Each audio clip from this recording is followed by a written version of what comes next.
Hi there, welcome to the Schwowin's Nest. My name is Sandra, and you're watching my Christmas series. This first project is inspired by these Farm Fresh Christmas tree tins. I think they're absolutely gorgeous, but there's no way I would spend $80 even for two. I grabbed a large coffee can and then I went to my computer and created this printable. It will be available on my website as a free printable. So if you're not a member of my website yet, go down to the description box, click on the link, and sign up, and you'll be able to download everything I have to offer. I'm using regular photocopy paper for this printable, and I'm going to be using Mod Podge to put it on the can. I decided to just grab a big brush because that was going to make quick work of putting the Mod Podge onto the coffee can. Making sure that it's nice and straight, I'm going to start in the center and then push out from side to side. And I made sure that the seam of the can was at the back. Then I'm also going to just press down into those grooves of the coffee can because that's going to give this project a little bit more character. I knew that the first page wasn't going to wrap all the way around the can, and I have about a third of it empty at the back. So before I added the text to my graphic, I printed off a piece of the wood look paper, and I'll have this available for you on my website as well, just in case you do a project like this and you need some extra sheets.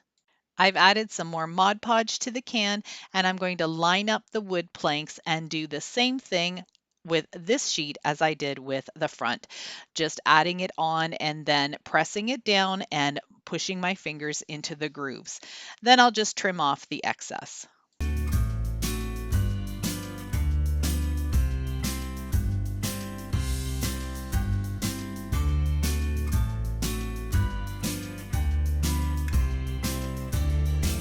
The inspiration piece had some handles on the side, so I looked around in my stash and I found a couple of these drawer pulls.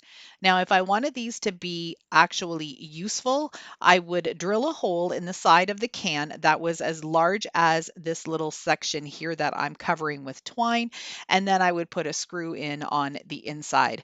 But I'm going to be using these as purely decorative items. So what I decided to do was cover the middle piece there with some twine, and then I'm going to just hot glue them to the side of the can. I'll do the same thing for the other side, and then this project is totally done. In a couple of minutes, you've got a really beautiful piece for Christmas.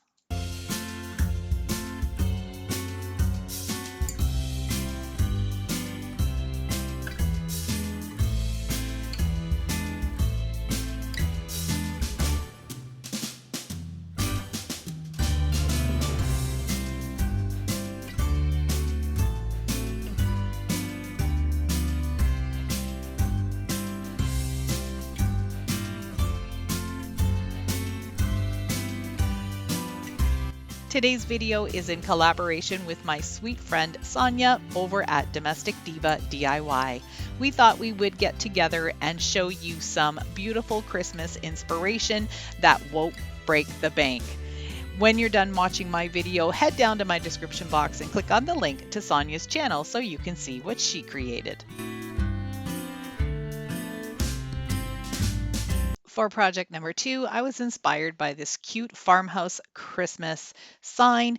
Now it's $244 on the Wayfair website, but to be fair, it is a huge sign, and I'm just going to make a little mini of it. I'm starting off by painting a piece of wood just with some DIY chalk paint.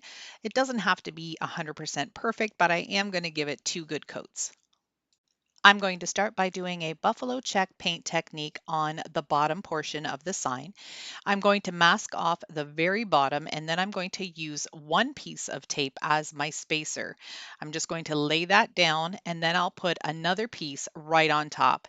I'm only going to be doing 2 stripes of the buffalo check, so once I get this piece down, I'm going to remove my spacer, and that's where I'm going to start painting.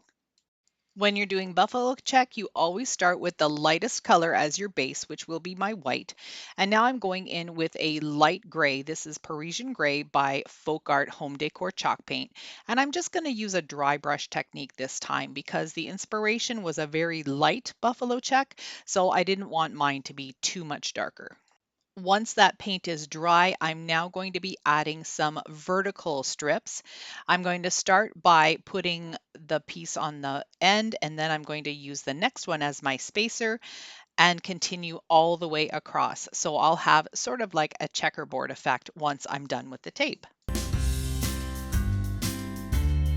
The second color is a little bit of a darker gray, a little bit of a different tone as well. I'm going a little bit heavier, but still trying to use a dry brush technique for this. The last step is to take your long piece of tape again, but I made a mistake. So do as I say and not as I do. I was supposed to put this piece of tape at the bottom where the original piece of tape was when I painted the first stripe gray.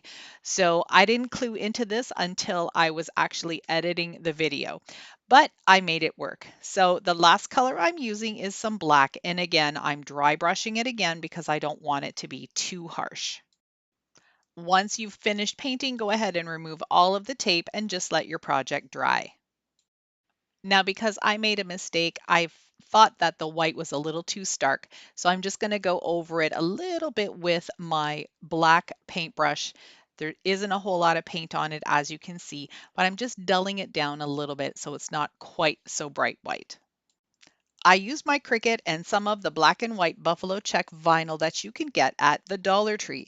Now, normally I don't have good luck with this, but after trying a few different types of fonts, I have found that the thicker the font, the easier it is to cut out. Anything kind of finicky or small doesn't work on this vinyl because it's really not thick enough. And make sure you're using your fine tip blade and not a deep cut blade. I'm going to go ahead and peel off my transfer tape and then work on my next word. I cut out the word Christmas just in some black vinyl and I'm sticking that on sort of half on the white and half on the buffalo check, just like the inspiration piece. The last thing I did was just take a really fine point Sharpie and trace around all of the letters on the word farmhouse. I kind of thought they were just disappearing into the white background, so this just made them pop a little bit more.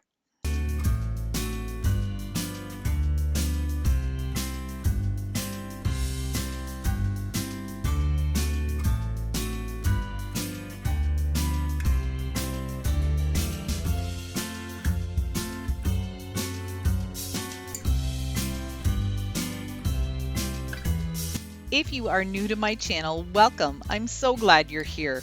If you like what you see and you love farmhouse decor, I would love it if you could hit that red subscribe button and stick around a while.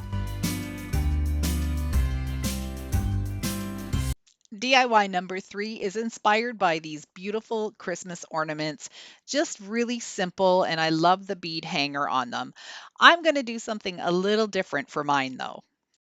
I'm using 4 of these wood rounds, but I'm going to glue 2 of them together to make it a little bit thicker.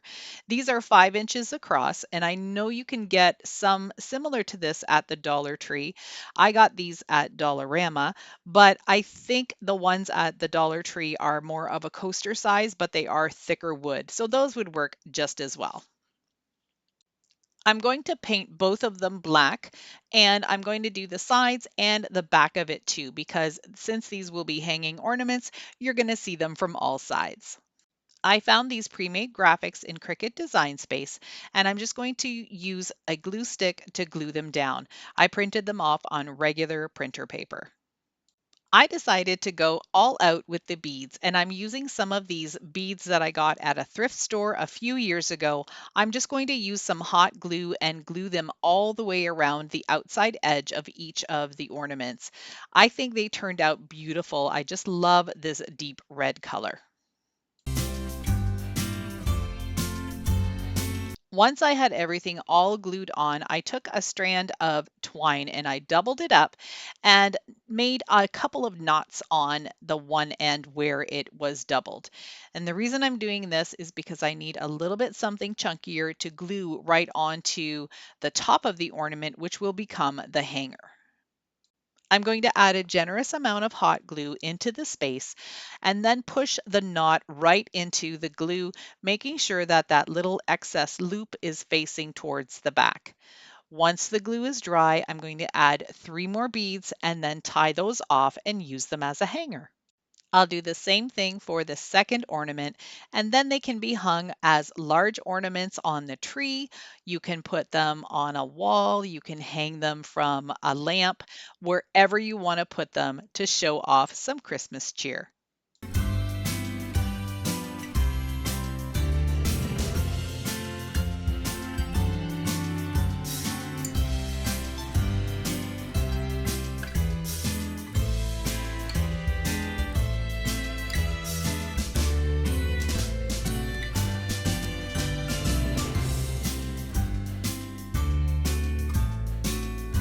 This last project was inspired by this Etsy sign for $40. Now, this is very plain, but it's also very beautiful, and I think sometimes less is more. So let's give this a try. I'm using this wood frame that I got in a box from one of my subscribers. Last year around Christmas time, she sent me 3 huge boxes of Christmas supplies and everyday supplies. So I'm going to be using this. The first thing I'm doing is just staining the back of it so it looks more complete. I'm just using the antique stain, applying it with a brush, and then just rubbing it in with a paper towel. The front and sides already had some brown paint on it, but to make it look more rustic, I'm just taking some 80 grit sandpaper and just going to town, getting rid of some of that paint to bring some of the natural wood through.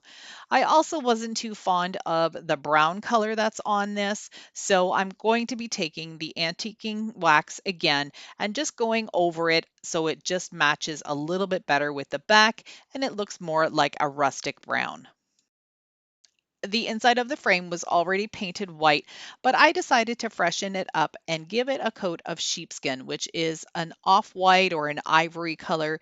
You can kind of tell the difference here between the plain white and what the sheepskin color looks like. I just thought that would blend a little bit better with the brown frame. I'm using a Cricut for all of my projects today, but if you don't have a Cricut, there's a bunch of different ways that you can get these words and images onto your projects. You can use tissue paper and just print it out using a LaserJet or an inkjet printer. Use some Mod Podge and then transfer it on. You can also just trace out some letters, or if you have some stencils, you could go ahead and trace the stencils and then just fill them in with some black paint or a paint marker.